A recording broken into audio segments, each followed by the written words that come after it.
안녕하세요. 헬로모카입니다. 오늘은 밖에 눈이 오네요.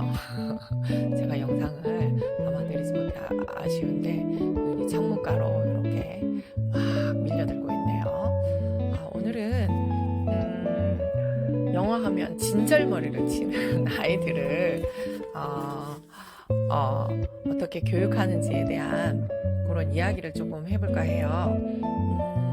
저도 많은 아이들을 가르쳤는데 아이들이 이 영어의 영자만 들어도 정말 막 손사래를 치는 경우가 되게 많더라고요. 그런 경우는 대부분 영어에 대한 어떤 심한 압박감이 있었거나 영어만 생각하면 어떤 힘들었던 그런 기억이 떠오르거나 아니면 영어는만 생각하면 정말 어떤 힘든 어떤 짐이 떠오르거나 고통스러움이 떠오르거나 이런 친구들이더라고요.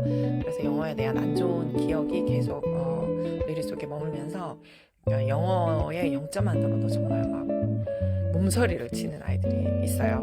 근데 사실은 영어는 정말 이제 필수 언어잖아요. 코로나19 전 세계에서 오히려 그 위기에 대한 그런 어떤 위기의식이 더 심해지면서 어떤 글로벌화가 조금 더 가속화됐거든요.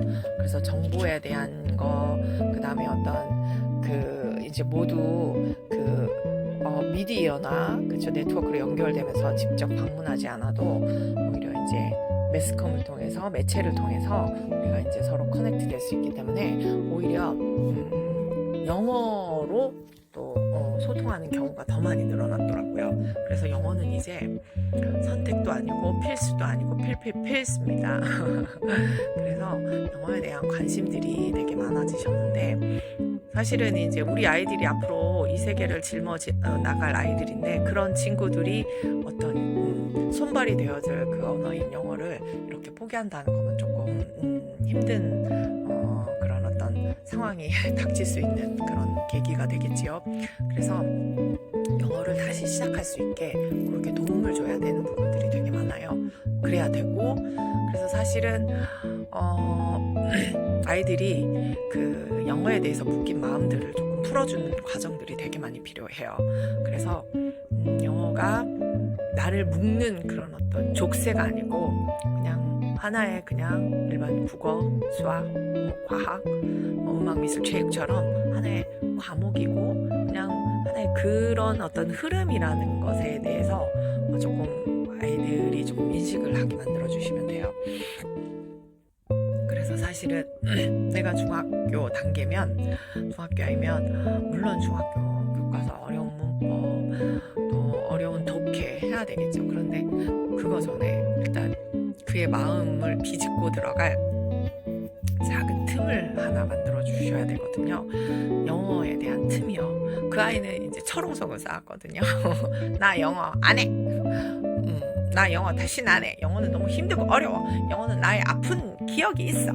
그래가 그 아이들은 심적으로 영어에 대해서 철옹성을 지금 쳐놓고 있는 상황인데 그 상황에서 같이 싸우는 거죠. 너 이거 시험 기간인데 이거 다 외워. 이거 시험 기간인데 공부해.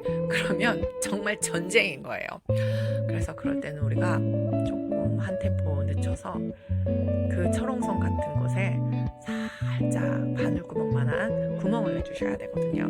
그 구멍이 조금 아이들한테 어떤 빛이 될 수 있어요. 그래서 그 빛을 통해서 아이들이 서서히 자기의 철옹성을 무너뜨리면서 이제 영어로 다시 밝은 빛으로 나올 수 있거든요.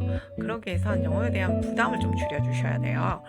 영어에 대해서. 그래서 저는 제가 하고 있는 방법은 아이들과 영어로 게임을 하거나 그래서 모든 수업 자체를 영어로 하는 건 아니고 예를 들어서 이제 아주 보드게임 같은 거를 가져가서 아이들과 보드게임을 해요. 그런데 이제 그 중에서 한두 마디 정도 영어를 하고 그런 다음에 조금 아이가 게임을 재밌어 하고 그러면 영어를 조금 늘리시는 거예요. 그래서 이제 예를 들어서 단순히 그 이름만 인지했다면 그 아이도 기본적으로 영어에 대한 베이스는 좀 있거든요. 그래서 이제 그 베이스를 끌어낼 수 있게 이제 뭐 영어 게임을 하면서 뭐 I like this, 뭐 I like this car, 뭐 I like this animal, I like the monkey, 뭐 그래서 이런 표현들을 조금씩 써주시는 거예요. 그러다가 이 아이가 조금 마음을 열었으면 조금 더 많이 써주시고, 그러고 이제 어느 정도